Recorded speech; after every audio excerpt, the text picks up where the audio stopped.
Arizona Science is supported by Research Corporation for Science Advancement.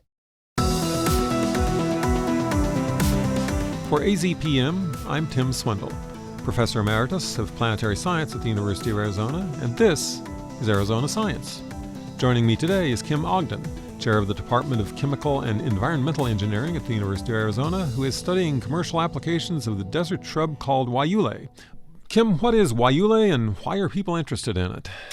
So guayule is a shrub. It can get like waist high, a little higher, that grows naturally in this region, in Arizona and parts of Mexico. And in the stem is natural rubber. And so people are interested in it is another source of natural rubber, because natural rubber right now comes from a hevea tree, which is only grown, some of it in Brazil, and then some of it is in Indonesia. So we need another supply of natural rubber. And so this is a possibility. Have people used this as a rubber source before? There was a push to use it a little bit during World War II, but then after World War II, they just kind of got rid of a lot of the plants and we went to a little bit more synthetic rubbers. What makes now the right time to study it again? Now is the time because the price of rubber has gone up. There is only one species of the rubber tree, and that's a problem. So if there's any kind of blight or something like that, you could wipe it all out. We've all seen supply chain issues. So if you can't get it from Indonesia, that could be a problem. So it's just really time to look for alternative sources to have something domestic. There's three parts to the plant. One is the natural rubber. One is a resin fraction, and that's what I've worked on the most. We're looking at using the resin to make natural adhesives, so like tape and things that's more not petroleum-based. We've done some work on insecticides on the resin as well. And then there's a lot of what I call bagasse, which is just dried wood. So a lot of extra wood in there. We've been looking at either particle board or biofuels. And do you have farmers that are buying into this and planting guayule? That's exactly one of the goals. There's three goals to it.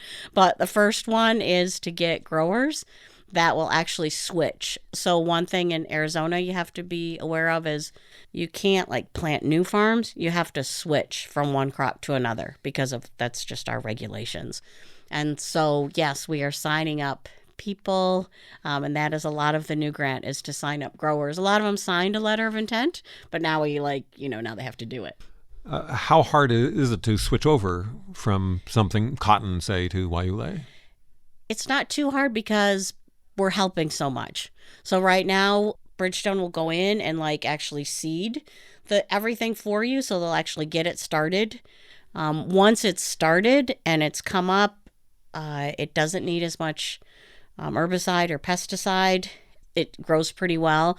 We have to kind of educate the growers to kind of let it be because, farming's their life. They like to do things on their farm. And once this comes up, you kind of just got to leave it alone. So that's part of the whole education. So we do a lot of extension and education with growers. Why would we use guayule instead of synthetic rubber? Aren't there synthetic rubbers coming along? So there's a lot of synthetic rubber. Of course, some people just don't want to get away from petroleum. But the tires work well, but nature continues to do things a little better than we do, and it's more elastic, the rubber type that guayule has or the hevea tree, and the things we use it for the most are the things that take the most impact. So every tire has different percentages of natural versus synthetic rubber, but think about a jet. And think about when you come down on the runway or whatever, those tires are almost all natural rubber because they take so much of an impact. So that's the types of things that we need it for. So for defense type things, normal commercial jets, that's the biggest part. Your car, maybe not as much as, big rigs and things that need a stronger rubber. When will we start seeing products of guayule?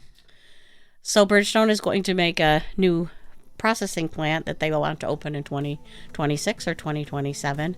They have done some test tires, and for example, one of them has been used on the Indy race car. And you can see that on their website that they've used the guayule to make tires for that. Thanks for talking with us, Kim. Our guest today has been Kim Ogden, who is studying the possibilities of guayule farms.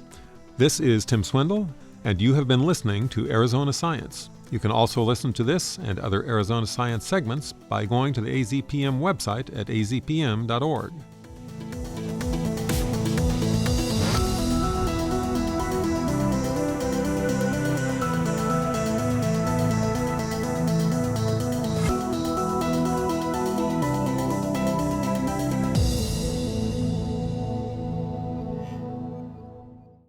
Thank you to Research Corporation for Science Advancement for their support of Arizona Science.